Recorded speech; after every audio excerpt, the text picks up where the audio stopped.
Setting up a Condor cycle loader.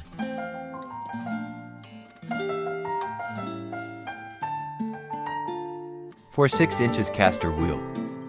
1/2 times 10 inches long pin, zinc plated with hitch pin clip for 1/2 x to 0.0 clevis pin.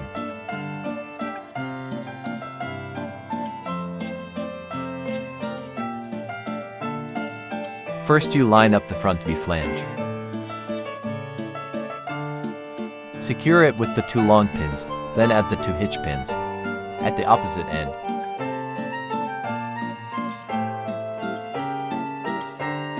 Add 1 wheel to each wheel assembly. Don't worry, all the wheels are the same size, so they can go in any of the 4 wheel assemblies. Secure each wheel with one of the 4 clevis pin, then add a hitch pin at the opposite side. Install the cycle loader ramp when ready to load the motorcycle. Flip the retention cradle to face the motorcycle when loading. Always engage the wheel brake when loading the motorcycle.